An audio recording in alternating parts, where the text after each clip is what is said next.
Hello, Menon speaking. അച്ഛാ, ഇത് ഞാനാ, സുധർമ്മ. ഇവിടെ ആകെ പ്രശ്നങ്ങളാ. ആ, ഓഹോ, എന്നിട്ട് സമ്മതിച്ചോ? മോളെ വിഷമിക്കണ്ട, എല്ലാം ശരിയാകും. അച്ഛൻ ഇന്ന് വേറെ ചില എൻഗേജ്മെന്റ്സ് ഉണ്ട്. ഒരു കാര്യം ചെയ്യാം, നമ്മുടെ ഫാമിലി ജോൽസൻ തങ്കുവാശാനില്ലേ, അയാളെ ഞാൻ അങ്ങോട്ട് അയക്കാം. എന്താ പോരെ? പെട്ടെന്ന് തന്നെ വേണം. ആ, ശരി.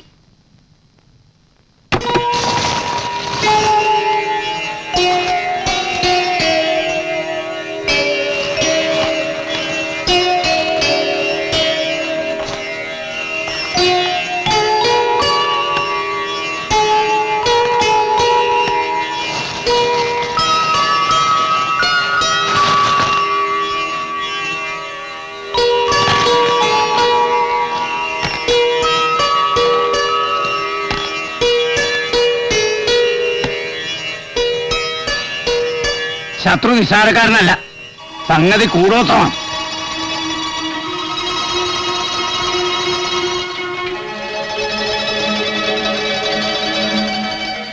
നിങ്ങൾ വില കൊടുത്തു വാങ്ങാതെ കൈവന്ന വസ്തുവിലെ ആ കൂടോത്രം അങ്ങനെ എന്തെങ്കിലും ഈ ഭവനത്തിലുണ്ടോ? വല്യമ്മാവൻ ഞങ്ങൾക്കൊരു കിണ്ടി തന്നിട്ടുണ്ട്. ചിലപ്പോ അതിലായിരിക്കും. അതാവില്ല, ചിലപ്പോ ചേട്ടൻ ആദിവാസികളുടെ കയ്യിൽ നിന്നും വാങ്ങിയ വല്ല വസ്തുവിലുമായിരിക്കും. അതൊന്നുമല്ലടാ, ചിലപ്പോ അപ്പുറത്തെ ജാനു തന്ന ചൂരിലായിരിക്കുവോ, അതോ തങ്കമണി എന്ന ഒലക്കയിലായിരിക്കുവോ? വിശ്വാസമില്ലെങ്കിലും പരിഹസിക്കണ്ട നമ്പ്യാരെ. തങ്കുപ്പണിക്ക് തെളിയിച്ചു തരാം. ഇന്നേ വരെ ഞാൻ ഗണിച്ചു പറഞ്ഞിട്ടുള്ള ഒന്നും പഠിച്ചിട്ടില്ല.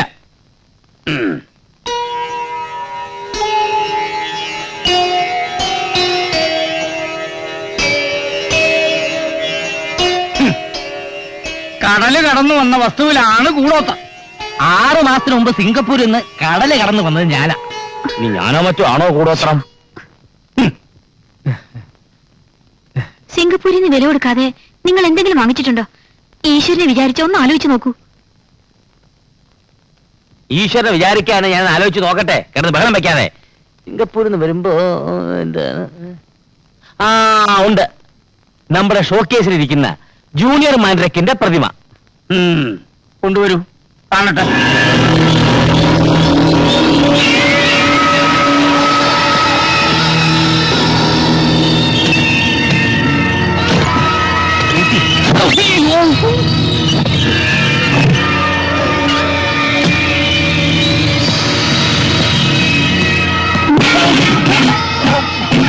മോനെ സൂക്ഷിച്ച്.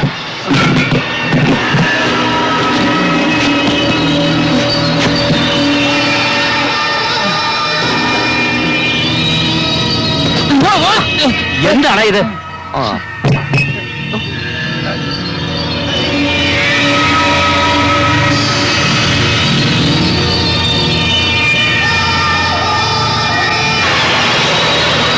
ഇവൻ തന്നെയാ പ്രശ്നം. ഇതിലൊരു ബാധയെ ആവാഹിച്ചിരിക്കുന്നുണ്ട്. ഇരിക്കുന്നവ മുടിയും. പ്രശ്നങ്ങൾ അവസാനിക്കില്ല, അപകടങ്ങൾ പലതും സംഭവിക്കും. എന്റെ ഈശ്വര, എന്തേ കേക്കണേ?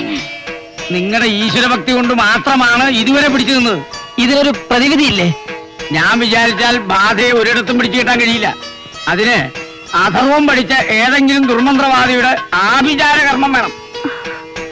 ഇതൊന്ന് നശിപ്പിച്ചു കളഞ്ഞ പ്രശ്നങ്ങൾ തീരില്ലേ? വസ്തു നശിക്കുമെങ്കിലും ബാധ ഇവിടെ തന്നെ നിൽക്കും. പുഴയിലെറിഞ്ഞാലോ കുഴിച്ചിട്ടാലോ ഇതൊക്കെ തന്നെ അവസ്ഥ. ഇവിടെ നിന്ന് ബാധ ഒഴിയണമെങ്കിൽ ഒരൊറ്റ മാർഗമേ ഉള്ളൂ. അതെന്താ പണിക്കരെ? ഈ വസ്തു മറ്റാരെങ്കിലും സന്തോഷപൂർവ്വം സ്വീകരിക്കണം. അത് ഏറ്റുവാങ്ങുന്ന ആളുടെ കൂടെ ബാധയും പോയിക്കൊള്ളും. മനസ്സില്ലാ മനസ്സോടെയോ ഇഷ്ടമില്ലാതെയോ ആണോ വാങ്ങുന്നതെങ്കിൽ വസ്തു പോകും, പക്ഷെ ബാധ ഇവിടെ തന്നെ നിൽക്കും.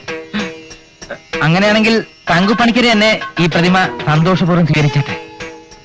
എന്റെ കുടുംബം മുടിഞ്ഞു കാണണമെന്ന് തനിക്ക് വലിയ ആഗ്രഹമുണ്ടെന്ന് തോന്നുന്നു. അത് പണിക്കരാകുമ്പോ അതിന് വേണ്ട പ്രതിവിധിയൊക്കെ ഉണ്ടാവുമല്ലോ. അപ്പൊ അങ്ങനെ എന്നെ കൊണ്ട് പോലും പിടിച്ചു കിട്ടാൻ പറ്റാത്ത ബാധയാന്ന് പറഞ്ഞല്ലോ. നിങ്ങളുടെ ബുദ്ധി ഉപയോഗിച്ച് വേണ്ട എന്താന്ന് വെച്ചാൽ ചെയ്യാം, അല്ലെങ്കിൽ വരുന്ന എല്ലാരും കൂടി അനുഭവിക്കാം. ഇവിടുത്തെ ഫീസ് എത്രയാ? കണക്ക് പറഞ്ഞ് ഫീസ് വാങ്ങാൻ ഇതെനിക്കൊരു ബിസിനസ് ഒന്നുമല്ല. ഒരു നിരീശ്വരവാദിയുടെ വീടാന്നറിഞ്ഞിട്ടും ഇങ്ങോട്ട് കയറി വന്നത് മേനോൻ പറഞ്ഞിട്ടാ. എന്നാലും ദക്ഷിണയായിട്ട് ഒന്നും വാങ്ങരുന്ന് മേനോൻ പ്രത്യേകം പറഞ്ഞിട്ടുണ്ട്. തന്നെയല്ല, അടുത്ത പ്രസവത്തിന് ഒരു മുന്തിയിലും പട്ടിക്കുട്ടിയെ തരാമെന്നും പറഞ്ഞിട്ടുണ്ട്. ആ, അപ്പൊ ദക്ഷിണയായല്ലോ. പണം അല്ലെങ്കിൽ പട്ടി. അല്ല, ഈ ദക്ഷിണ എടി ഇതൊക്കെ വെറും തട്ടിപ്പല്ലേ. നിങ്ങളൊക്കെ ഇത് വിശ്വസിക്കുന്നത് അവിടെ കഷ്ടമാണ് കേട്ടോ. അതൊക്കെ പോട്ടെ, ഈ അശ്രീകരം പിടിച്ച പ്രതിമ അച്ഛൻ എവിടെ നിന്ന് കിട്ടി? അതൊരു നീണ്ട കഥയാണ്. ഞാൻ സിംഗപ്പൂരിലായിരിക്കുന്ന കാലത്ത് അതൊരു ചെറുകഥയാക്കി പറഞ്ഞാ മതി. ആ, അതായത് ഞാൻ സിംഗപ്പൂരിൽ നിന്ന് വരാൻ നേരം എന്റെ ഒരു കൂട്ടുകാരൻ എന്നെ ഏൽപ്പിച്ചതാണ് ഈ പ്രതിമ. നാട്ടിലുള്ള അയാളുടെ കൂട്ടുകാരന് കൊടുക്കാൻ. എയർപോർട്ട് വന്ന് ഇറങ്ങുമ്പോ അയാൾ ഒന്ന് മേടിച്ചോളൂന്നും പറഞ്ഞു. പക്ഷെ ഞാൻ ആരെയും കണ്ടില്ല. ഞാൻ നേരെ എടുത്ത് വീട്ടിൽ കൊണ്ടുവന്ന് വെച്ചു. എങ്കിൽ സംശയിക്കാനൊന്നുമില്ല, ഇത് കൂടോത്രം തന്നെയാ.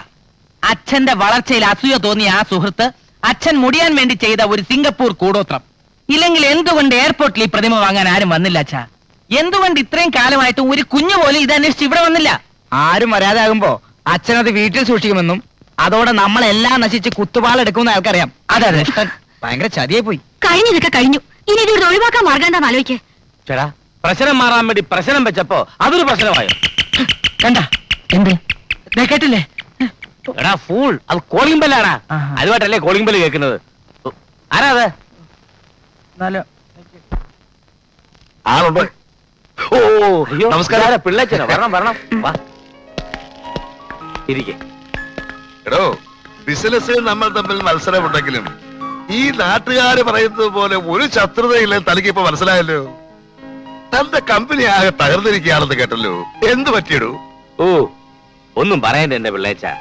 ചില എംബോക്കികള് പാരയും കൊണ്ട് ഇറങ്ങിയിരിക്കുകയല്ലേ. അതുകൊണ്ട് കമ്പനി മുമ്പോട്ട് കൊണ്ടുപോകാൻ പറ്റുന്നില്ല. ആ ശരിയാ, ഞാനും ഒരു തരത്തിൽ പിടിച്ചു നിൽക്കുന്നേ ഉള്ളൂ. ഇവിടെ AC ഇല്ലല്ലേ? നമ്മുടെ വീട്ടിലും ഇല്ലല്ലോ. ആ? ആര് പറഞ്ഞു? കേട് പറ്റിയതല്ലേ. ആട്ടെ, ഇവരൊക്കെ എന്ത് ചെയ്യുന്നു? ഞാൻ BA മ്യൂസിക് കഴിഞ്ഞ് ആദിവാസി സംഗീതത്തിൽ ഗവേഷണം നടത്തിക്കൊണ്ടിരിക്കുക. കൊള്ളാം. അതാ തനിക്ക് ഒരു ആദിവാസി ഛായ.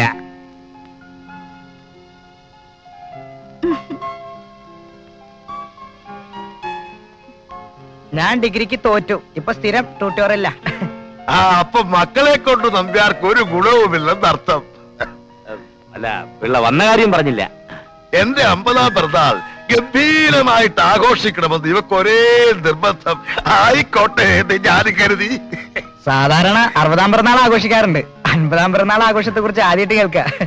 അത് ഷഷ്ടി പൂർത്തി, ഇത് കഷ്ടി പൂർത്തി. ഓ, കഷ്ടി പൂർത്തിയാ. ഈ 60 എന്നൊക്കെ പറയുന്നത് ഓൾഡ് ഫാഷനാ. ഇപ്പൊ 50 ഫാഷൻ.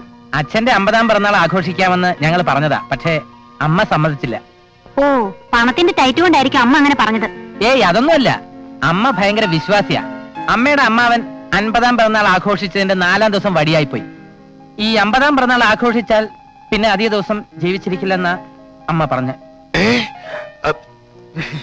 അങ്ങനെയൊന്നുണ്ടോ വിശാലം? ഏയ്, ഇനി അഥവാ അങ്ങനെ എങ്ങാനും സംഭവിച്ചാ ഞാൻ അങ്ങ് സഹിച്ചോളാം. ഏ? ഇവള് തമാശ. ബിസ്ലറി വാട്ടർ തിളപ്പിച്ച ചായയാണോ? അല്ല, പൈപ്പ് വെള്ളത്തിലാ. അയ്യോ, എങ്കിൽ ഞങ്ങൾ കഴിക്കില്ല. അയ്യോ, ഞാനത് ഓർത്തില്ല. ഞങ്ങൾക്ക് ഷുഗറാ. ആന്റി, എനിക്ക് വേണം. മോള് സാധാരണ ഹോർലിക്സ് അല്ലേ കഴിക്കുക? ഇന്നെന്ത് പറ്റി? ആര് പറഞ്ഞു? ഞാൻ ചായ കുടിക്കാറുണ്ടല്ലോ. ഞാൻ കണ്ടിട്ടില്ല. ആ, നീ അതൊന്നും കാണുകയില്ല. നിനക്ക് എവിടെയാ സമയം? അപ്പോ 15ാം തീയതിയാണ് നമ്മുടെ ഫംഗ്ഷൻ. എല്ലാവരും വരണം, മറക്കരുത്. വരട്ടെ. ശരി.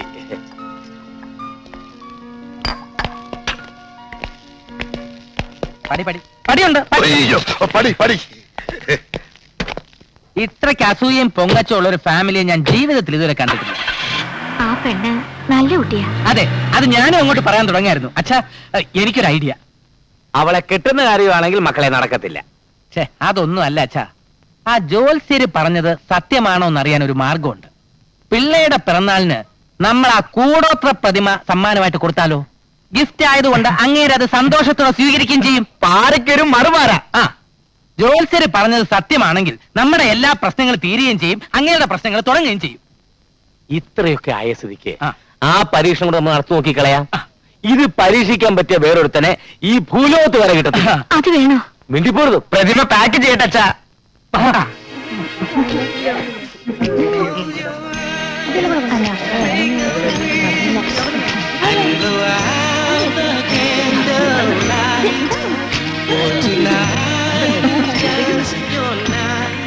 ഹലോ, എന്താ വൈകിയത്?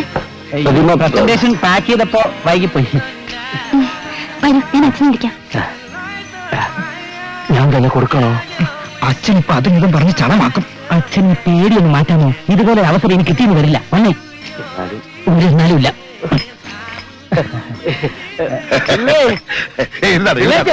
അയ്യോ ഇതാര് എന്താ വന്ന കാലം നിൽക്കണത്? അങ്ങോട്ട് ഇരുന്നാട്ടെ. Very very happy returns of the day.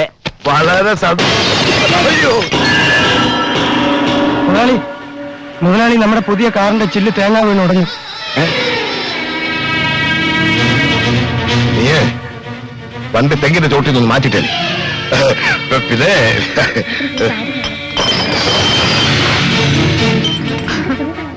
മൊട്ടത്തലയൻ കൂടോത്താൻ പണി തുടങ്ങി.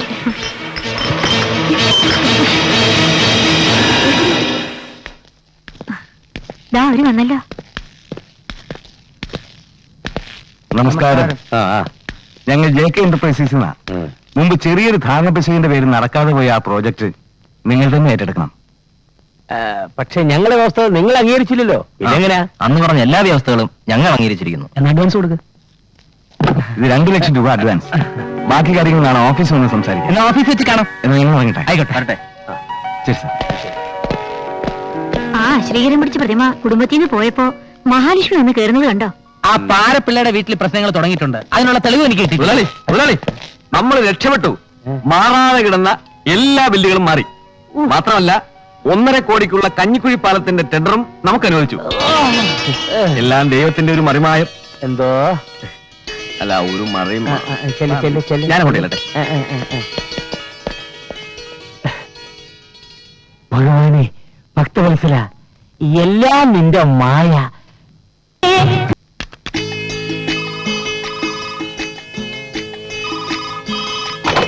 ഹലോ, ഞാൻ അട്ടപ്പാടിന്ന് മുത്തുലക്ഷ്മി പേശുറേ. അറ്റപ്പാടിന് മുത്തുലക്ഷ്മിയാ. ആരാ വേണ്ടത്? എൻ അൻപ കാതലൻ பிரதீப் மூப்பன் இருக்குங்களா? പ്രദീപ് മൂപ്പനാ? ஆமா, நீங்க யாரு? தம்பியா? நான் உன்னோட அண்ணன் தானே. அண்ணனு கொஞ்சம் கொள்றா சின்ன தம்பி. ചേട്ടാ, അട്ടപ്പാടിന് മുത്തുലക്ഷ്മി മാമി. മുത്തുലക്ഷ്മി? അയ്യോ പാവം, ഒന്നും അറിയില്ല. ഗവേഷണമാണെന്ന് പറഞ്ഞ അട്ടപ്പാടിക്ക് മുങ്ങുന്ന ഇതിനാണല്ലേ? ഹലോ, ആരാ? മനസ്സിലായില്ല. கண்ணே, ஞான்தான் முத்துலட்சுமி. മുത്തുലക്ഷ്മിയോ? கடவுளே, நீங்க என்ன மறந்துட்டியா? நான் உன்னோட காதல் முத்துலட்சுமி. മുത്തുലക്ഷ്മിയോ? അങ്ങനെ ഒരു പെണ്ണിനെ എനിക്കറിയില്ലല്ലോ. அதெல்லாம் இப்படி எல்லாம் பேசுறது. நீ என் சிவிலி பேரு பாண்டி, தீச்சட்டி கோவிந்தன். நான் உன்னோட குஷ்பு. காட்டு தேனும் காட்டு கிழங்கும் எல்லாம் சாப்பிட்டது நீ மறந்துட்டியா? பரவாயில்ல. ஆனா என்ன நீ மறந்தா நான் தூங்கி சாவும், ஆட்டி சாடி சாவும். ஆமா, சாவும் சாவும்.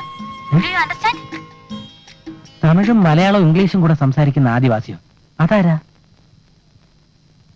നീ എന്തിനാ എന്നെ ഇങ്ങനെ മേടിച്ചു നോക്കുന്നത്? ഞാൻ ആ പെണ്ണിനെ അറിയത്തൊന്നുമില്ല. അപ്പൊ അത് ശരി, ഞാനിവിടെ ഇരുന്നത് കൊണ്ട് ഒളിച്ചു കളിച്ചാണല്ലേ? ചേട്ടാ, ഞാനൊരു കാര്യം പറഞ്ഞേക്കാം. ഇവിടുത്തെ പ്രശ്നങ്ങൾക്ക് ഒരുവിധം മാറി വരിക. ആദിവാസി സ്ത്രീകളെ പീഡിപ്പിച്ചാലുള്ള ശിക്ഷ എന്താണെന്നറിയാലോ? വെറുതെ വല്ല സ്ത്രീപീഡന കേസിൽ നിന്ന് ചാർജ് ചേട്ടാ. ഇതടുത്ത് തലയിൽ കൂടെ അടിച്ചു തന്നുണ്ടല്ലോ. ഇതെങ്ങോട്ട് വയ്ക്ക.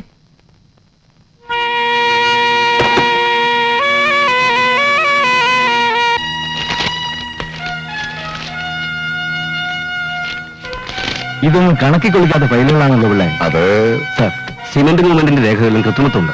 വെറുതെ അല്ല തന്നെ നാട്ടുകാർ ആന വിഴുകിന്ന് വിളിക്കുന്നത്. നാളെ 10 മണിക്ക് ഓഫീസിലെത്തണം. ഓ, Come on, take the files. We can go.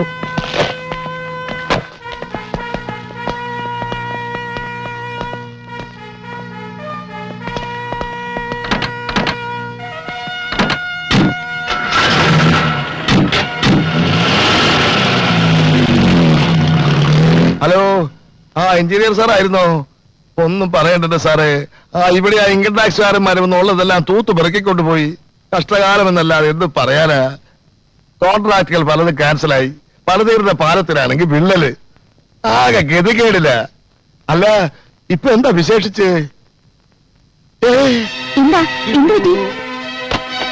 നമ്മൾ ഹൗസിംഗ് കോളേജിൽ പണിതോണ്ടിരുന്ന ഫ്ലാറ്റ് റെക്കോർഡ് എരിഞ്ഞെന്ന്. ഓ, ആന ചരിയുന്നു. പിന്നെ ഫ്ലാറ്റ്. ഒന്നും മിണ്ടാതെ അപ്പുറത്ത് പോകുന്നുണ്ടോ? ഞാൻ പോയേക്കാം, നിങ്ങൾ അകത്താകാൻ സൂക്ഷിച്ചാ മതി. ഓ, ഞാൻ അകത്ത് പോയാൽ നിനക്കെന്താടി മഹിളാസവാദില്ലേ? ഓ,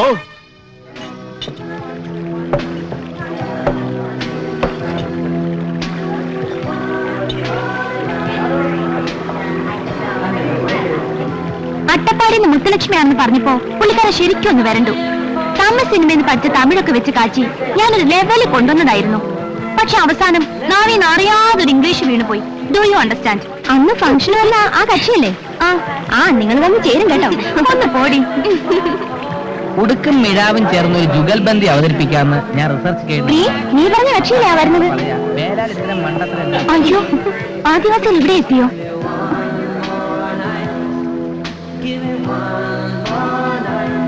ഞങ്ങൾ ചെന്നാ പുള്ളിക്കാരനെ ഇങ്ങോട്ട് വിളിക്കാം.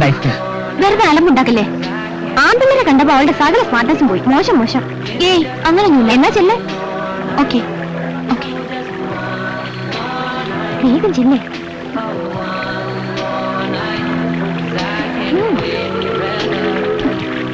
എക്സ്ക്യൂസ് മീ, എന്താ ഇവിടെ? ഞങ്ങൾ ഞാൻ വെറുതെ ഐസ്ക്രീം. നീ അറിയില്ലേ നമ്മുടെ പിള്ള സാറിന്റെ മോളാ? മനസ്സിലായി. ഇരിക്കും. ഒരു ഐസ്ക്രീം പറയട്ടെ? വേണ്ട, കൂടെ ഹോസ്റ്റലിലെ ഫ്രണ്ട്സ് ഉണ്ട്. അവരെയും കൂടെ വിളിച്ചോളൂ. വേണ്ട, പാട്ട് പാടുമല്ലേ? അത്യാവശ്യം. ആര് പറഞ്ഞു? ടിവിയില് ആദിവാസി പാട്ടുണ്ടായിരുന്നു ഇന്നലെ. കണ്ടോ? നന്നായിരുന്നു. താങ്ക്സ്. അട്ടപ്പാട് മുത്തലിസ്മേ, ശീഘ്രം വാങ്ങോ.